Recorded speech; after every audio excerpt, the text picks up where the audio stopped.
10 के विषय सामाजिक विज्ञान के अध्याय 14 आर्थिक अवधारणा एवं नियोजन।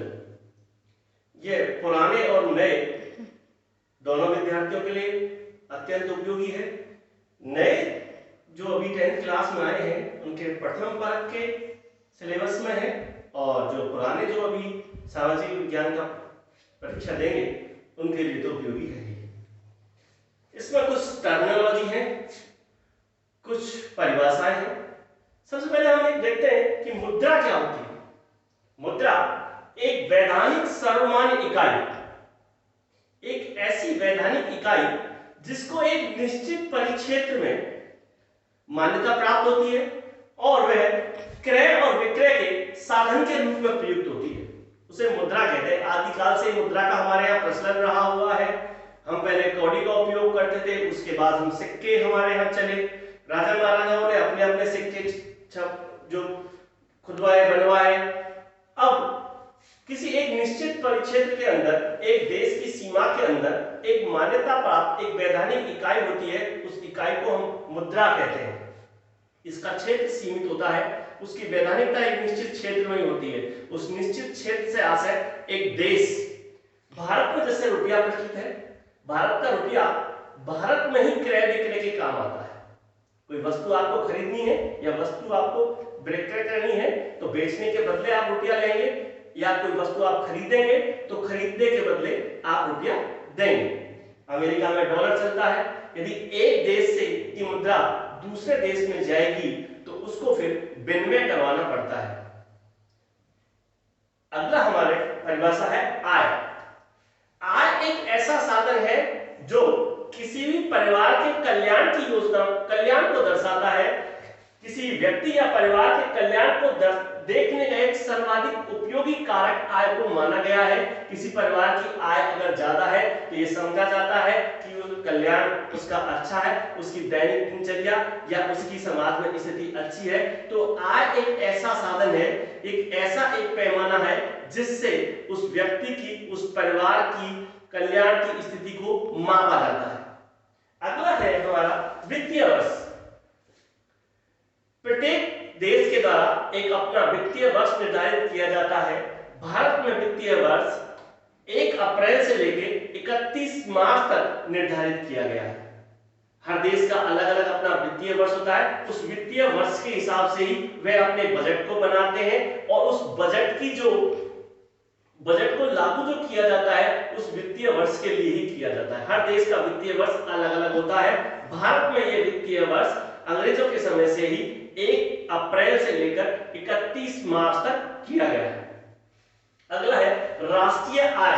राष्ट्रीय आय एक देश के उत्पादन के समस्त साधनों द्वारा, राष्ट्रीय आय एक देश के उत्पादन के समस्त साधनों द्वारा एक वित्त वर्ष के दौरान, वित्तीय वर्ष यानी 1 अप्रैल से लेकर 31 मार्च, एक देश के समस्त साधनों द्वारा एक वित्तीय वर्ष के दौरान उत्पादित समस्त अंतिम वस्तुओं का जो मौद्रिक मूल्य होगा वो मौद्रिक मूल्य राष्ट्रीय आय कहलाएगा। इस राष्ट्रीय आय में देश के अंदर जितने भी उत्पादन के समस्त साधन हैं प्लस विदेशों से जो हमें आय प्राप्त होती है उन दोनों को सम्मिलित किया जाता है। इसका मतलब यह हुआ कि घरेलू उत्पादनों से प्राप्त आय, घरेलू साधनों से प्राप्त आय प्लस विदेशों से प्राप्त आय को राष्ट्रीय आय में सम्मिलित किया जाता है। विदेशों से प्राप्त राष्ट्रीय आय से मतलब यह है, विदेशों से आय जो होती है वह समस्त प्रकार के जो हमने विदेशों में कर्जे दिए हुए हैं उनसे जो आय प्राप्त होती है।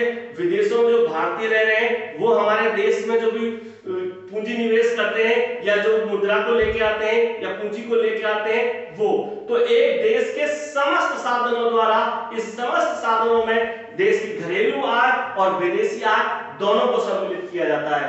अब आता है अगला प्रति व्यक्ति आय। राष्ट्रीय आय से हम देश की, राष्ट्रीय आय से पूरे देश की आय का गणना की जाती है, लेकिन जो वहां के निवासी हैं उनकी कल्याण या उनकी आय का स्तर या उनका मानव विकास सूचकांक या उनका सामाजिक स्तर या उनकी सुख सुविधाओं का स्तर वो राष्ट्रीय आय से मालूम नहीं आता। उस स्तर को देखने के लिए हमें प्रति व्यक्ति आय देखनी होगी। और प्रति व्यक्ति आय प्रति व्यक्ति आय का पैमाना होता है कि जो राष्ट्रीय आय होती है, उस राष्ट्रीय आय में जो देश की जनसंख्या है, उस जनसंख्या का भाग दे दिया जाए तो प्रति व्यक्ति आय निकलती है। इस प्रति व्यक्ति आय के आधार पर ही देश के विकास की स्थिति का आकलन किया जाता है कि देश कितना विकसित है या विकासशील है या अविकसित है।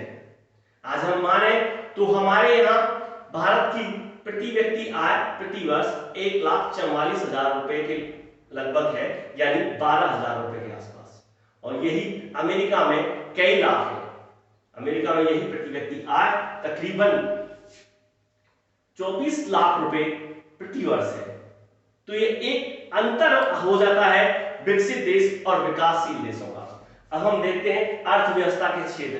इस अध्याय का एक बहुत बड़ा प्रश्न इसमें से आता है। एक प्रश्न आता है कि अर्थव्यवस्था के विभिन्न क्षेत्रों की तुलना कीजिए।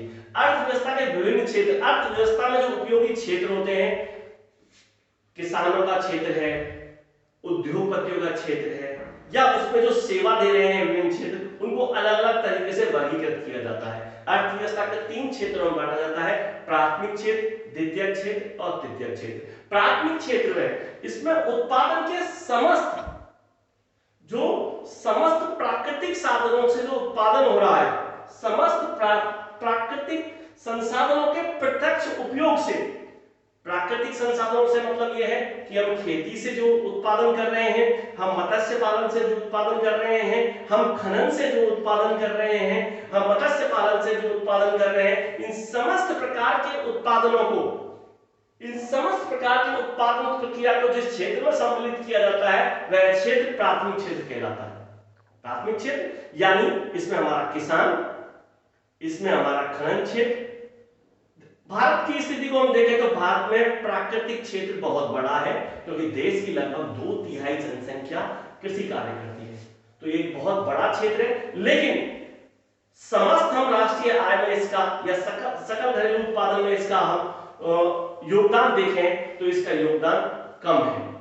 दूसरा क्षेत्र आता है हमारा द्वितीयक क्षेत्र। इस द्वितीयक क्षेत्र को हम उद्योग क्षेत्र भी कहते हैं या विनिर्माण क्षेत्र भी कहते हैं।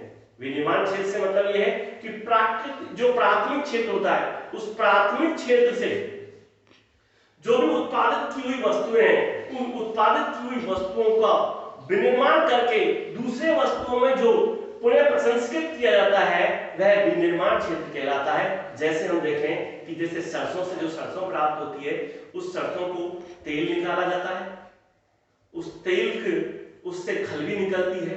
तो जो प्राथमिक क्षेत्र में सरसों बनाई, सरसों उत्पादित की और उस सरसों से जो तेल निकला वह द्वितीयक क्षेत्र में निकाला।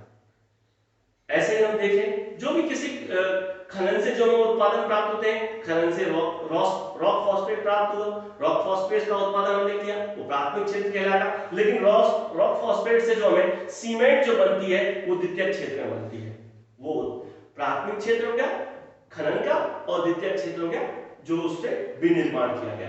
अब तृतीयक क्षेत्र आता है। तृतीयक क्षेत्र जो हमारा आता है इसको सेवा क्षेत्र भी कहते हैं। तृतीयक क्षेत्र के अंतर्गत सेवा क्षेत्र किए जाते हैं। प्राथमिक और द्वितीयक क्षेत्र, द्वितीयक क्षेत्र जो होता है इसको हम सेवा क्षेत्र भी कहते हैं। प्राथमिक और द्वितीयक क्षेत्र के अंतर्गत प्राथमिक क्षेत्र और द्वितीयक क्षेत्र, इन दोनों क्षेत्रों के लिए जो सेवा, जो सर्विस प्रोवाइड करवाते हैं, जो सेवा प्रदान करते हैं, वो सेवा क्षेत्र कहलाता है। यह एक बहुत बड़ा क्षेत्र है।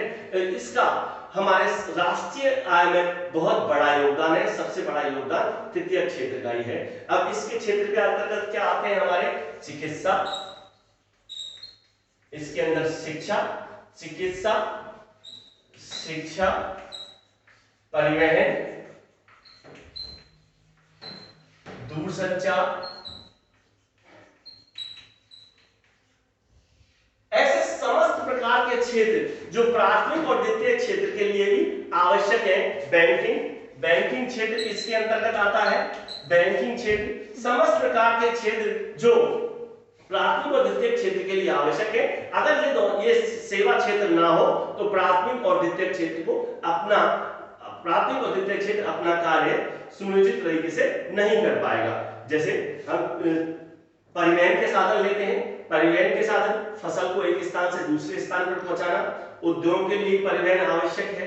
दूरसंचार, आज के जो वर्तमान जो नवीन तकनीक युग है उसमें दूरसंचार का बड़ा उपयोग होता है, तो ये सेवा क्षेत्र के अंतर्गत आता है। बहुत बड़ा क्षेत्र है और हमारे सकल घरेलू उत्पादन में इसका योगदान सबसे अधिक होता है। Thank you.